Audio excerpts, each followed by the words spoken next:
My boyfriend called me just a friend in front of his entire family. Who are you? My boyfriend's mother stood in the doorway, eyes locked on me like I was an intruder. Behind her, his father, sister, and someone who looked like an ant crowded into the entryway, all of them staring. I looked at Ryan. He'd gone pale, jaw working, eyes on the floor. Ryan? His mother pressed. Is this a coworker?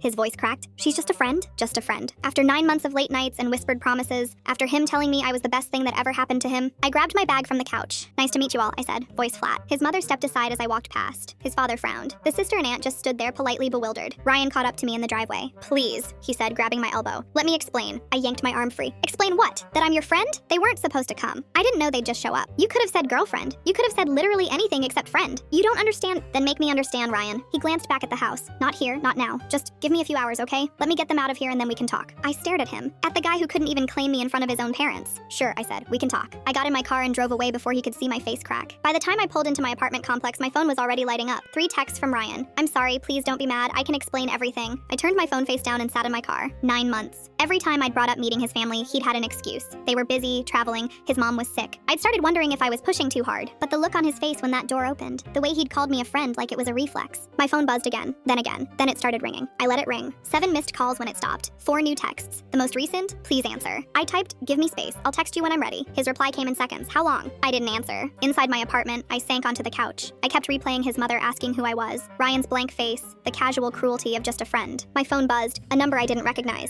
Hello? Hi, a woman's voice said. Is this Ryan's friend? My throat went tight. Who is this? I'm Vanessa, Ryan's sister. I got your number from his phone. He left it on the counter for a second. Look, I wanted to call you. Why? Because you looked like you'd been punched, and my brother looked like he wanted to disappear, and I'm pretty sure calling you a friend was the stupidest thing he's ever done. I closed my eyes. Yeah, it was. He's freaking out right now. Mom and Dad are asking questions and he's dodging all of them. I don't know what's going on with you two, but you deserve better than that. Thanks, I said quietly. If you want to talk, I'm around. She hung up before I could respond. Ryan's sister had called me to apologize for him. His own sister knew how messed up it was. My phone buzzed again. Ryan, I'm coming over. I typed back, don't. Ryan said, we need to talk about this. Not tonight. You're being unfair. I stared at that last message. Unfair. I was being unfair according to the guy who just erased 9 months of our relationship in front of his entire family. I put my phone on silent, face down on the coffee table. The apartment stayed quiet. My chest stayed tight. And for the first time in 9 months, I was starting to wonder if I'd been dating someone who was never planning to let me be anything more than a secret. Full story on my channel below.